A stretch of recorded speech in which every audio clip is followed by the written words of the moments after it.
पहले आप इस लड़की को ध्यान से देखो और अब उसी की ये तस्वीर देखो।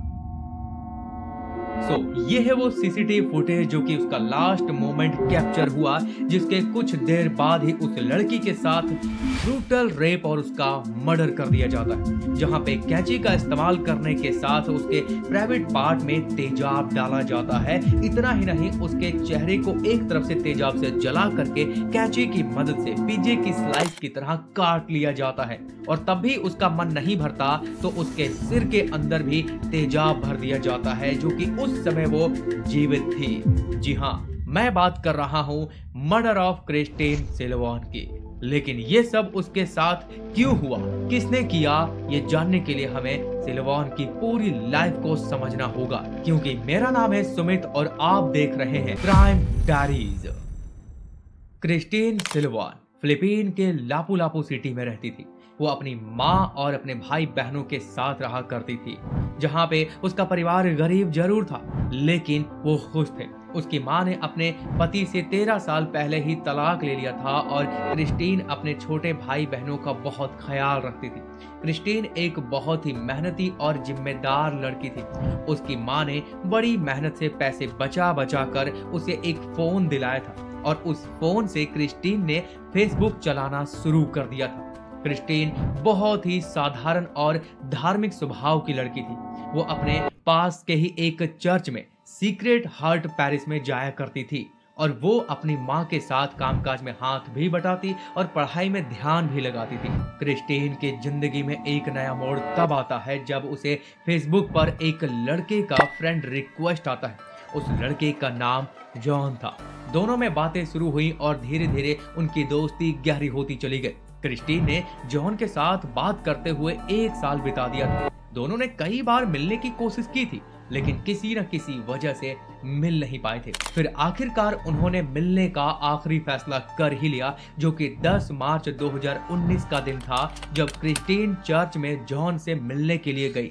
लेकिन जब वहां जाकर देखती है तो जॉन असल में वैसा लड़का नहीं था जैसा वो अपने आप को फेसबुक पर अपनी प्रोफाइल में दिखा रहा था। यानी कि वो 43 साल का आदमी था जिसका नाम रेनाटो था। वो खुद को फेसबुक पर एक बहुत ही यंग लड़का दिखा रहा था, यानी कि फेक प्रोफाइल बनाकर उसे धोखा दे रहा था। इसीलिए क्रिस्टीन ने वहां पे उसके साथ काफी नाराजगी दिखाई और उसे खुद से दूर रहने के लिए कहा और यहाँ पे उसके साथ काफी ज्यादा बहस और झगड़ा भी हो चुका था। लेकिन जब रेनाटो को समझ में आ गया कि अब उसकी दाल नहीं गलने वाली है, तब उसने क्रिस्टीन से कहा कि चलो ठीक है, मैं आखिरी बार तुम्हें घर तक तो छोड़ ही सकता हूँ।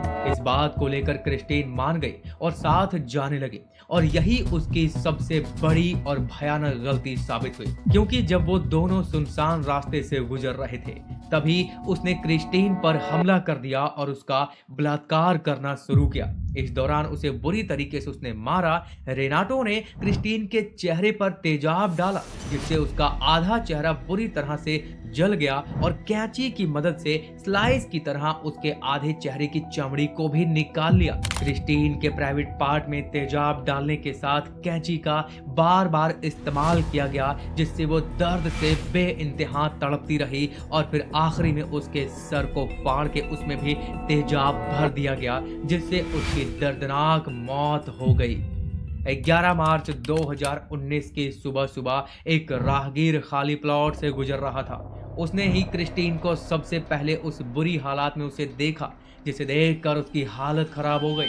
फिर उसने जल्द ही पुलिस को इन्फॉर्म कर दिया और पुलिस भी फौरन वहां पहुंच जाती है, क्योंकि जब रात को क्रिस्टीन घर नहीं वापस आई थी तब उसकी मां रिपोर्ट लिखवाने गई थी। हालांकि पुलिस वालों ने रात में कुछ खास तहकीकात नहीं की थी।